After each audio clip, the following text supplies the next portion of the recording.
At 2:28 a.m. on February 1st, a Bluetooth signal went silent. Not a phone call dropped, not a notification missed. A cardiac pacemaker, the device keeping an 84-year-old woman alive, disconnected from her phone and never reconnected. That signal has not reappeared in 51 days. And sitting on the kitchen counter of her Tucson home, exactly where she left it the night before, is a pill organizer that has not been touched since. If you follow cases where the evidence speaks louder than any witness, subscribe now and turn on notifications. This channel covers the forensic and investigative details that mainstream coverage skips. You will want to be here when this one breaks. Nancy Guthrie was 84 years old.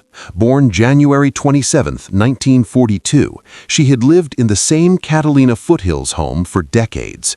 Her routines were structured, her faith was central, and her life was stable. She was a mother and grandmother whose days followed predictable rhythms. She did not travel impulsively. She did not disappear without reason. She was a woman whose world fit neatly within familiar walls. And those walls are where this story begins. Nancy lived with a serious cardiac condition. Her daily heart medication was not optional. It was not a supplement she could skip without noticing. Missing even one day placed her in medical jeopardy. Missing more placed her in immediate danger. Sheriff Chris Nanos confirmed publicly early in this investigation that going beyond 24 hours without that medication would threaten her life. The pill organizer on the kitchen counter has not been opened. It has not moved. It sits exactly as she left it on the night of January 31st. That detail is not incidental. It is the center of this case. Her phone was still inside the home. Her purse remained. Her hearing aids had not been taken. Everything required for daily life was still in place, which rules out a planned departure. Investigators have also confirmed that Nancy could not walk independently beyond short distances. She required assistance to move even 50 yards. The physical reality of her condition eliminates voluntary exit from consideration. She did not walk out of that home on her own. So what happened at 2:28 a.m.? Bluetooth operates within roughly 30 feet. When Nancy's pacemaker lost its connection to her phone, it did not mean the device failed. It meant she moved, or was moved, beyond the walls of her bedroom, beyond the range of the phone she left behind. That severance has not been explained by any voluntary action, and in the 51 days since, no electronic trace from that device has been recovered. FBI aerial units deployed specialized scanning equipment over the desert terrain surrounding the foothills. Helicopters canvassed the area. Advanced detection tools searched for Bluetooth signatures across the landscape. Nothing was found. No pulse, no beacon, no signal. The medication on that counter, untouched and unmoved, does not simply represent absence. It represents a timestamp. Whatever occurred inside that home on February 1st did not allow Nancy the time, the freedom, or the preparation to take her pills. Something interrupted her, and when that interruption came, the window that followed was already narrowing. The pill organizer on the counter was not the first sign that this case involved planning. It was simply the most visible one. 3 weeks before Nancy disappeared, on January 11th, someone was reportedly near her property. The Guthrie family's own statement introduced this detail, that forensic evidence suggests deliberate reconnaissance of the area on that date. Not a coincidence, not a neighbor taking an evening walk. Investigators have characterized that visit as a dry run, a controlled approach to study the property, assess camera positions, observe lighting conditions, and measure risk. That changes the entire frame of this investigation. If someone was present at that home on January 11th and returned on February 1st, what happened in the 3 weeks between those dates? Investigators are cross-referencing phone data from both nights, looking for digital overlap. Cell towers log timestamps. Smart devices probe nearby routers. Every phone within range of a tower generates a record, and if a single device appears in the proximity of the Catalina foothills on both nights, that convergence becomes significant. At 1:47 a.m. on February 1st, Nancy's doorbell camera was disabled.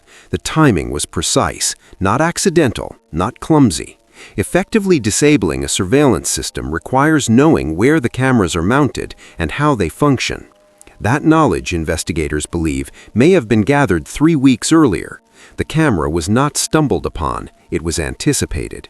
Then came 2:28 a.m., the pacemaker signal cut, the Bluetooth severed. Blood was later confirmed near the porch area. That single detail anchors this case in physical violence rather than voluntary movement. And blood carries DNA. DNA carries lineage. Lineage carries identity. If investigators extracted a usable profile from that evidence, they may not require a confession, they require a match. Genetic genealogy is reportedly active in this investigation. That process does not require a direct database hit. A distant relative uploading DNA to a public platform can be enough. Analysts build outward from a partial match, constructing family trees, cross-referencing birth records, narrowing by age range, then by geography. When proximity aligns with timeline, a theoretical name becomes a defined individual. It is methodical work. It does not generate press conferences, it generates spreadsheets, and those spreadsheets, over time, generate arrests. Meanwhile, investigators have returned to the neighborhood with more specific questions, not because prior canvassing failed, but because new data reframes old observations. Memory is not static. A vehicle idling slightly too long on January 11th may have registered as nothing at the time. With the context of a rehearsal visit now established, that same vehicle becomes relevant. Law enforcement has repeatedly shown that recanvassing after new information produces results. A detail dismissed in week 1 becomes critical in week 7. Subscribe now if you want to be notified the moment this investigation produces a named development. This channel does not speculate, it tracks evidence. The absence of a verified ransom demand is one of the most forensically significant facts in this case. In kidnappings where financial motive drives the crime, communication follows quickly. Time is leverage. The longer a captive is held without contact, the more leverage erodes. Here, 51 days have passed with no authenticated public demand, no confirmed proof-of-life exchange through official channels. That absence opens 2 analytical paths. Either communication occurred privately and was deliberately withheld from the public to protect an ongoing negotiation, or the original plan fractured almost immediately. Nancy's medical condition makes that second path difficult to dismiss. If the individual or individuals involved did not fully account for her cardiac dependency, events could have escalated within hours of her removal. Physical stress during an abduction, struggle, exposure, fear can accelerate cardiac events in fragile patients. If medical intervention was not immediately available, the timeline from removal to crisis may have been measured in hours, not days.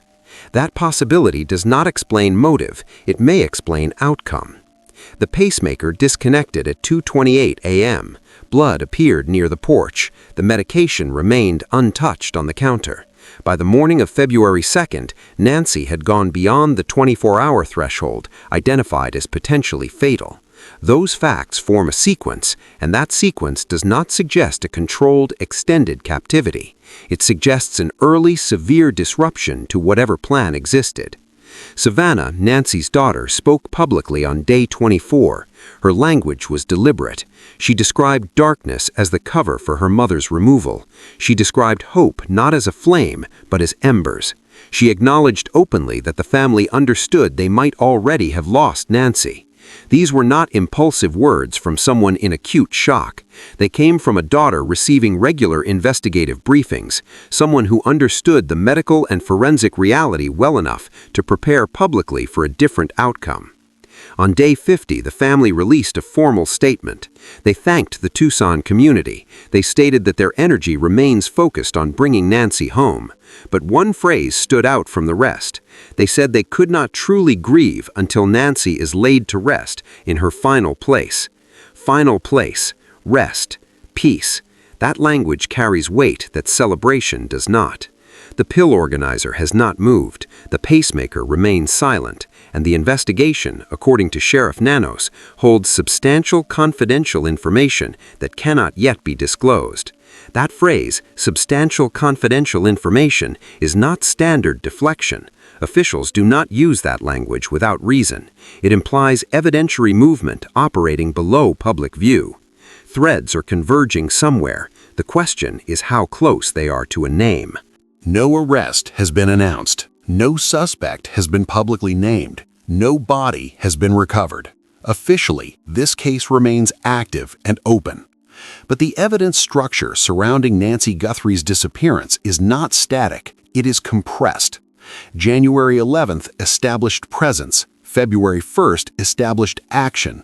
The pacemaker established a precise timeline. The blood near the porch established physical force. The untouched medication established the moment time stopped inside that house. Each of those elements is forensically anchored. None of them depend on witness testimony. None of them require a confession. And modern investigations increasingly rely on exactly this kind of layered physical record rather than a single dramatic breakthrough. Genetic genealogy does not announce itself. It operates quietly across databases, connecting distant relatives, constructing lineage outward from a partial profile. Law enforcement has seen this process resolve cases that sat untouched for decades. When a profile extracted from physical evidence at a scene is strong enough, the narrowing can accelerate faster than the public anticipates. One relative's voluntary upload, one branch that connects, one geographic alignment, and the field reduces to a handful of individuals, sometimes to one. Digital mapping is running parallel. Cell tower data from late January is being cross-referenced with device activity near the foothills. If one phone appears on both January 11th and February 1st in that same geography, that convergence does not require interpretation, it simply requires documentation. The reward, more than $1 million, remains active and circulating. That number changes calculations. Multi-person crimes do not hold indefinitely under that kind of financial pressure. Loyalty fractures when risk compounds and money accumulates. History is consistent on this point. Someone who holds partial knowledge of what occurred on February 1st is also holding the weight of what that information is worth. Some people eventually decide the math no longer works in favor of silence. Sheriff Nanos has continued to say, carefully and consistently, that this case is active. He has not promised resolution. He has not dismissed the possibility. When officials in ongoing investigations use language like substantial confidential information cannot yet be shared, it is not performance, it is legal and strategic positioning that precedes disclosure. The family has shifted emotionally toward preparing for a final outcome. That grief is real and it is earned. But investigators have not made that shift. They are operating in a different register, not of acceptance, but of accumulation, of evidence building toward threshold. Grief and investigation do not move at the same speed, and that gap matters here. Nancy Guthrie's medication sits exactly where she left it on the night of February 31st. That image has not changed in 51 days. It remains the emotional and forensic center of a case that has quietly accumulated more structure than most observers recognize. If you were near the Catalina foothills on January 11th and noticed a vehicle that did not belong or repeated presence over several evenings in late January, that observation may now be critical. The FBI tip line remains open. The reward remains available. What felt insignificant then may be exactly what investigators need now. What do you think happened between January 11th and February 1st? Drop your analysis in the comments. This community has caught details before that led to real investigative follow-up, and this case deserves every set of careful eyes it can get. If this is your first time here, subscribe. This channel covers exactly this kind of case, forensic, evidence-driven, and followed through to the end. You will want to be here when the next development comes. One thread in this investigation remains publicly unresolved: the identity of the individual captured on the porch camera at 1:47 a.m. has never been confirmed. Investigators have the footage, they have the timeline, they have biological material from the scene. Somewhere, those three things point to the same person. Nancy's medication has not moved, but the investigation surrounding it has never stopped.